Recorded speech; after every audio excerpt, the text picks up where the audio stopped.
A lottery chose 30 councillors, who were reduced to 9 councillors, who selected 40 councillors, who were reduced to 12 councillors, who chose 25 councillors, who were reduced to... The most complex voting procedure ever invented was the election for the Doge of the Republic of Venice. The Republic of Venice lasted for more than 1,000 years.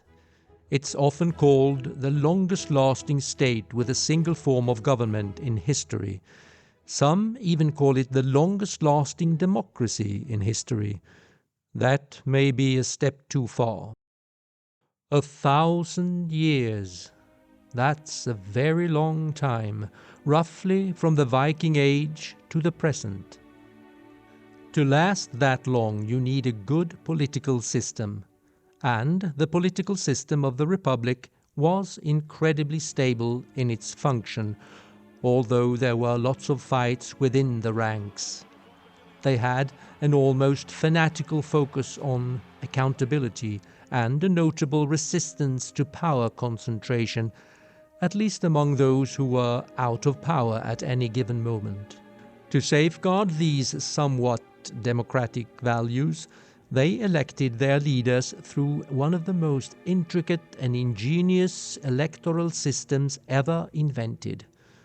Another aim was to control and limit the power of political rivals, because the leaders, though elected, often came from a restricted group of very powerful noble families.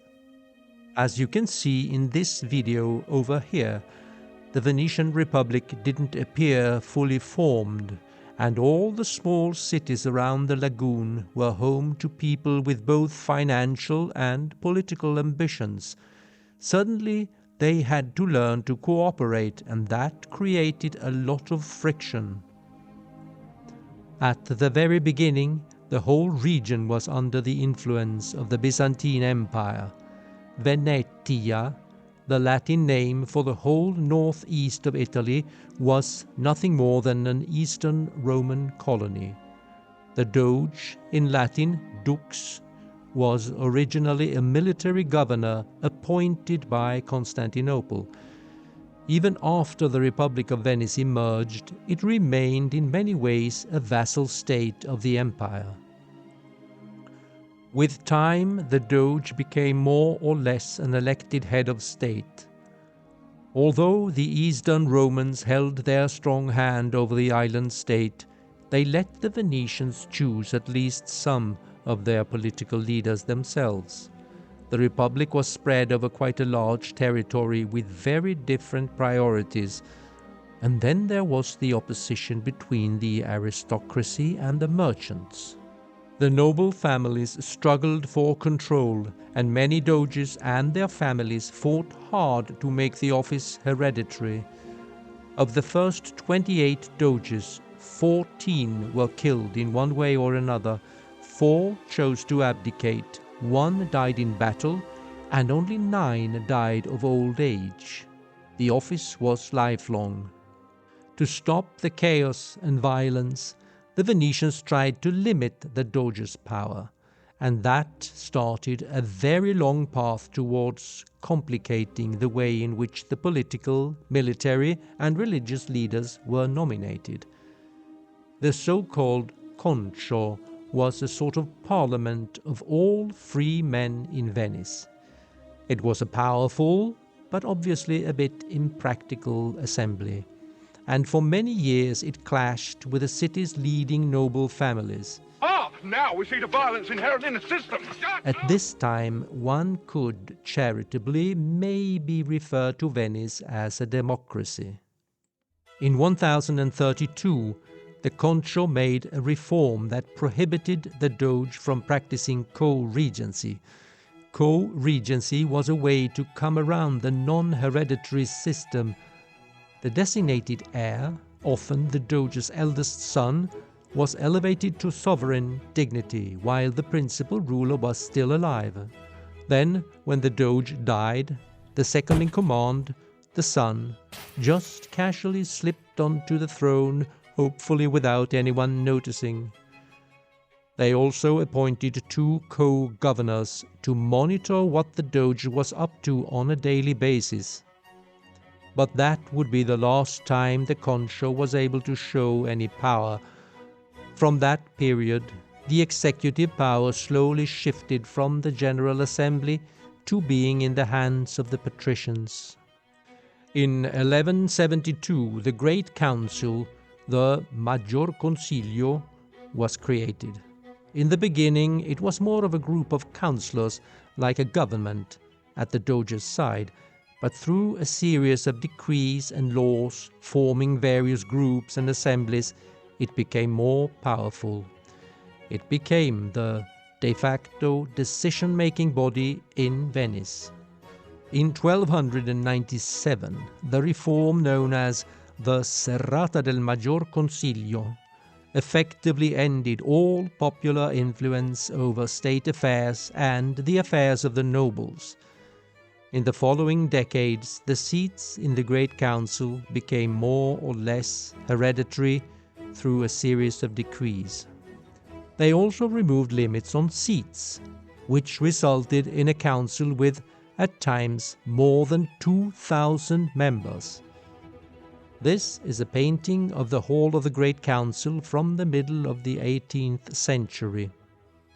And this is the true size. It is 53 meters by 25 meters.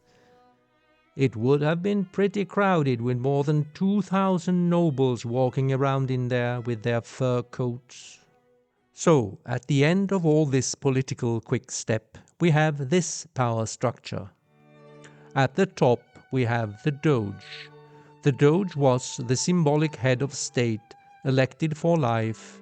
He lived in the Doge's palace, wore the iconic corno ducale, and presided over ceremonies. But despite the grandeur, his actual power was extremely limited. He couldn't make decisions alone. He couldn't even open letters without witnesses, and was constantly monitored. Then we have the Minor Council.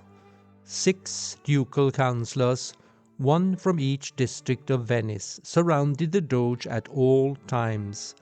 They could overrule him, block him, and even replace him temporarily. The Council of 40, La Quarantia.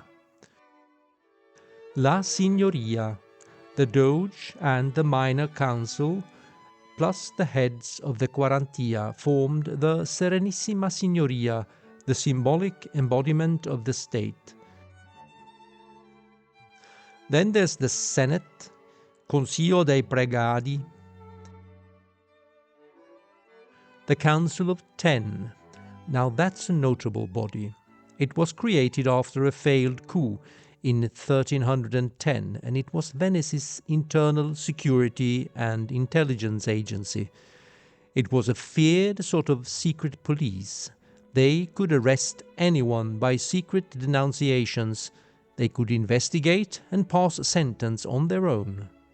Giacomo Casanova, the world's greatest lover, was arrested by the Council of 10, and, following the rules, he never knew what he was accused of, nor the length of his sentence. He made his most famous endeavor when he broke out of the prison right in front of counts and dukes suffering from severe hangover after a party at the Doge's palace. Had he known that he was to be released just days later, maybe he would have stayed in his cell. And finally, the Great Council, Il Maggior Consiglio. That was the true heart of the Republic, the Parliament, so to say. All adult male patricians belonged to it, and it elected nearly every other office. But of all the elections, the most fascinating was the one for the Doge. And this is how they did it. First, there was Mass in the Basilica next to the Doge's palace.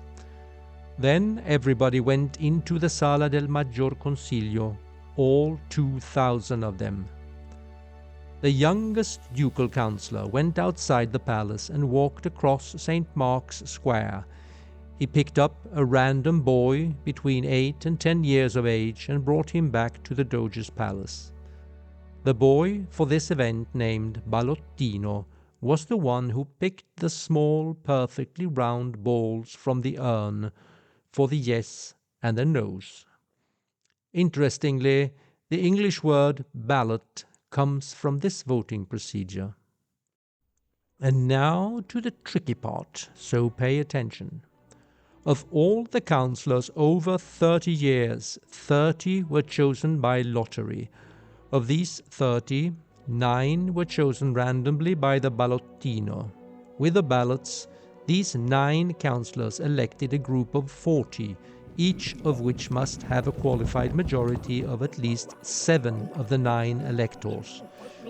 These 40 councillors were randomly reduced to 12, who then, again with ballots, chose 25 with a qualified majority of at least 9 of the 12. These 25 were randomly reduced to 9, who elected a group of 45, again with a qualified majority of at least 7 of the 9 electors. The 45 were reduced by lottery to 11, and these 11 voted for 41 with at least 9 votes for each of them, and that last group of 41 councillors chose the new Doge, with a qualified majority of at least 25 of the 41 councillors. The voting took place in the Sala dello Scrutinio, which is almost as big as the Great Hall and is adjacent to it. Both these halls form a kind of closed one-way street. You cannot easily enter or exit without being noticed. Now, the system was a yes or no voting procedure. The colors of the ballots determined if a candidate was chosen or not. With 2,000 councillors and all these passages, the whole process could take weeks to complete. Still, obviously, they figured it was worth it. And the process didn't start out like this. After 1172, and until the Serrata del Maggior Consiglio, 1297, the councillors were fewer and the voting was simpler. But with passing years, the procedure became more and more complicated as previous systems proved easy to corrupt. This elaborate, almost mathematical puzzle was designed to prevent corruption, bribery, and factional control, at least in the voting itself. And it was a way for the less rich and less powerful nobles of Venice to guarantee that the big Venetian families didn't just take over everything. So it wasn't a true democracy, as the Great Council only had aristocrats as members.